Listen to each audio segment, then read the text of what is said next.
Everyone seems to say that artists need to find a niche. That is really the key to thriving as a creative person.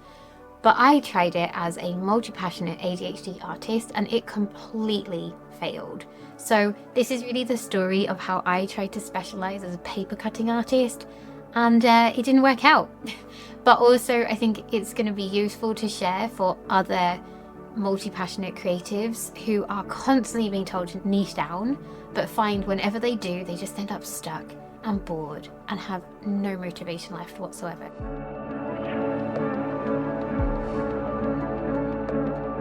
So I'd been an artist for like 8 years at this point, and I really called myself at the time a creative practitioner. It meant that I worked with schools and community groups and for arts organisations, galleries and museums, creating artistic experiences for families and children.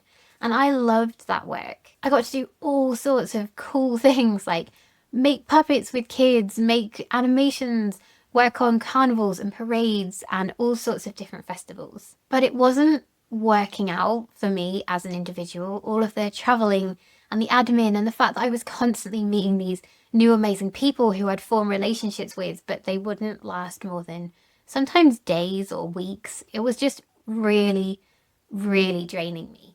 And I was beginning to feel extremely burnt out. I was actually developing severe anxiety and OCD. I couldn't really understand why, because I was doing like my dream job, this beautiful, wonderful job that I loved. But of course, at the time, I didn't know that I had ADHD. So I couldn't really understand that I was mostly just overstimulated and that the experience of traveling, of working with so many people at the same time was really too much for my nervous system to cope with. And I was really missing creating my own artwork. Like, even though I loved working with other people and supporting people to be creative is really one of the most important things that I feel like I've ever done, I wasn't really getting much time on my own studio. I wasn't getting much time to make things myself. And I wanted to find something that I could do that would make that possible. I just wanted my art to maybe be a place where I could express myself a little bit more. I've been working for puppet theatre companies. I've been making shadow puppets and like intricate, detailed paper cut objects. So paper cut illustration felt like a really natural next step to me. And initially I really did love it. I felt like I'd found something I was good at, that people liked, that fit in around my life. And I'd had this like craving for a while, I think, to be one of those artists who sells their artwork to people. I'd worked on the committee of a local arts fair and just being surrounded by this beautiful artwork and people were enjoying it and celebrating it and taking it home. And I was like, I could do that. Why am I not doing that? I'm good at making things, so maybe I can just make them and sell them. And it seemed to be working. People were complimenting my work and following me on Facebook and Instagram and asking for me to make prints. And so I did what you do as an artist, and I set up a website and I set up an Etsy shop and I got prints made and I began to sell my work to people. But then I kind of hit this stuck point. I think I'd reached a place where I'd sold my work to my friends and I'd sold it to all of their mums, and I just couldn't work out how to find people who didn't know me who would want to buy my work. And I was getting more and more absorbed in things like how to boost posts on Instagram and Facebook and like the complexities of marketing, and it all felt like a lot to learn, none of which I particularly enjoyed or felt very good at. And I was doing all sorts of things. I was selling prints online. I was selling original work and prints in person at art fairs. I was running paper cutting workshops. I had a blog about my art and paper cutting, and it was working. I was offered some group exhibitions. I had a solo show, and it felt like things were really beginning to gain some momentum. And that is when things started going really wrong. I think I'd hit this point where lots of creative businesses get to quite quickly, where you're working as hard as you possibly can, but no matter how hard you work, you're not making enough sales to bring in the money that you need to live and to keep up with your expenses. So it just feels like you're constantly working, but you can't really see a point where that's going to ease off. I didn't know how to grow my audience fast enough to kind of keep up with the demands of the business, in part because I was probably over investing into things like materials, and I was probably buying too many prints and stuff because I thought that would save me money. I just didn't fully understand how to run a successful creative business, and very much had a kind of like spend money to make money attitude. But overall, my biggest problem was I just wasn't growing my audience fast enough to find enough people who would be invested enough into my work to actually spend money on it. So I did what most of us do, and I went online and I went on Instagram and I looked for like business coaches and marketing coaches who could help me fix this problem. And they told me what most of us get told, which is I needed to niche down. I needed to find one thing that I was incredibly good at and just focus on that. I respected them. I knew they knew a lot more about marketing than I did. And it felt very much like, you know, what they were saying was true. When I was just posting paper cuts on my Instagram would grow much faster. And I'd kind of built this audience of people who were like 50% paper cutters and 50% people who just wanted to look at paper cuts. But the problem with that was I needed more creatively to keep me engaged. And so I was experimenting in other things. I was doing more illustration. I was filmmaking. I was beginning to make kind of 3D models. And every time I posted that work online, it would just absolutely flop. Like there would be complete crickets, people would unfollow, and I would feel really, really bad about myself because I was really excited about this new work. I'd put a lot into it, and then just for it to kind of like splat against the wall and work against me felt really frustrating. So I was in this pattern of make new work, post it, see engagement plummet, lose followers, make the things I don't really want to make anymore, post it for that to pick up again. And I really couldn't see a way out of that. And then the more I felt trapped, the more I didn't want to paper cut, the more I began to resent paper cutting, which was really sad because it was a thing that had felt so joyful and so exciting at the beginning. And then I began to feel terrible about myself. What is wrong with me that I can't just do this thing that other people are appreciating? What is wrong with me that I can't just choose something and see it start working and stick at it? Am I just self-sabotaging? Am I chronically frightened of my own success? And I would get in these horrible conversations with myself where I'd sort of force myself to like stop messing around and knuckle down and just be more committed. And obviously that was kind of building up that negative feeling I was having around the work. But in the end, I had to accept it just wasn't sustainable because it was using so much energy making myself do something I wasn't interested or excited about. And therefore I was kind of getting burnt out because the amount of energy it took to produce this work and the amount I would be procrastinating and avoiding it and like going on other creative secret side quests that I didn't want to share online because I thought it'd look a bit messy and chaotic and didn't want to mess with my engagement. So it became a really unsustainable way for me to create work. And in the end, I just had to accept that it wasn't the right path for me.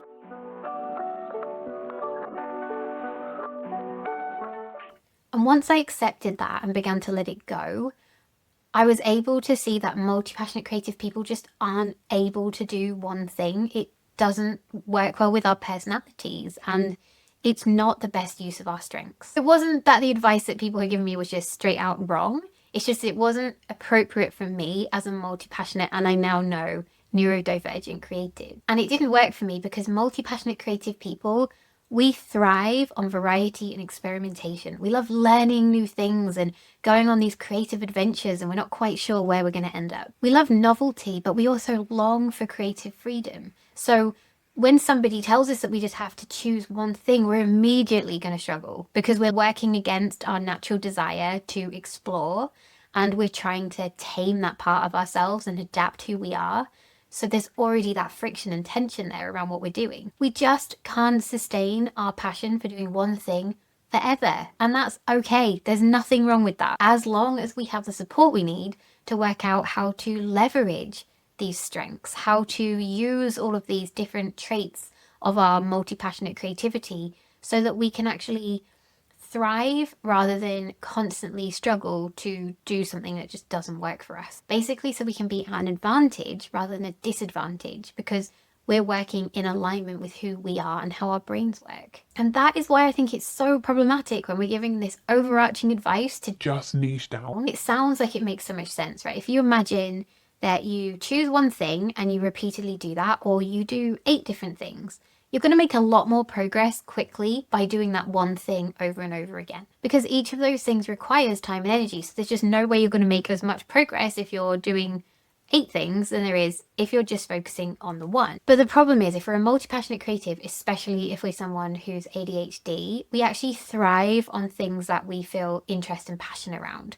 There is a theory called the interest-based nervous system created by Dr. William Dodson, who's a specialist in adult ADHD, and he believes that people with ADHD have a different kind of nervous system. We are motivated by different things. So those are primarily passion, play, curiosity, interest, challenge and competition, things that are gamified in some way, and then also things that involve hurry and urgency. Basically, that thing where we've procrastinated so much that panic hits and we're forced to go into hyperfocus just to like get through this thing. And if you're interested in that, I would like to make a video on this in the future, so please let me know below if that's something you'd like to watch. So while it might seem like telling us to focus on one thing is going to use less time and energy, it's actually not true for us. It means that we have to use more time and energy because we're procrastinating, because we're avoiding, because it's actually takes more out of us to make ourselves focus on something we're no longer interested or passionate about.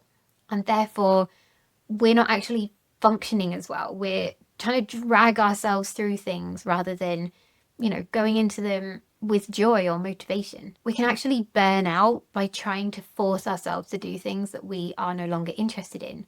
Whereas if we harness that interest and that passion, it gives us a lot more creative energy and the whole process is much more effective. But of course, we can't also try and do absolutely everything. There is only one of us, we have one life, and we'll end up massively overstretched if we're trying to do everything we want to do. I want to quickly acknowledge here that as a creativity coach, I obviously have kind of niched down because I say I'm a creativity coach who supports multi-passionate ADHD and neurospicy creatives. That's a niche. The thing about that niche is I feel like creativity coaching is quite a wide niche. It's something that as I evolve and change can be adapted, can be shifted. And now anything that I do, I ask myself the question is there space to grow in this? Is there space for me to change my focus? Is there space for me to add something new to keep this interesting for me? And so that has been a much more useful and sustainable way for me to run a business. And also, I feel like under the umbrella of creativity coaching, you can do all sorts of things. You can work with individuals, you can work with groups, you can write, you can make videos. There's so many options there.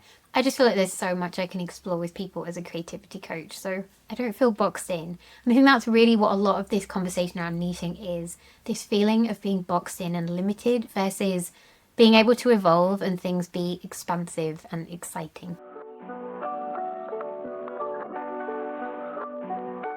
In my own creative practice, I do need more freedom.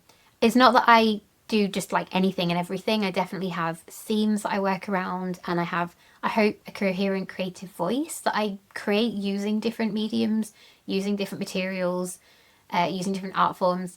In my own creative practice, I need flexibility and change and novelty and constant learning. And if that's something that you're interested in, I'm actually going to be making some videos coming up where I'm making a multi-passionate exhibition this year, and I want to show how I manage to have a feeling of a coherent practice that does make sense whilst using all sorts of different art forms as a multi-passionate creative. So I really hope you're going to find them interesting and useful.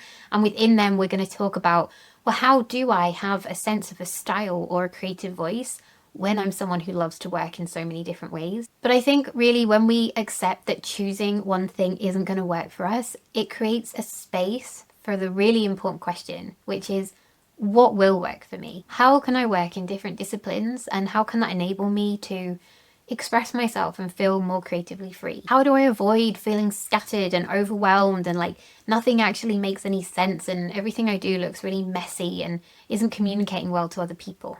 And that is what I've really dedicated myself to learning as an artist and a creativity coach. And now I do have a practice that works much better, and I do feel so much happier because this practice enables me to be an illustrator, a paper cutter, a filmmaker, an educator. I can make clothes and props and costumes and puppets and do all these different things that light me up but do them in a way that does feel connected without feeling disparate and incoherent.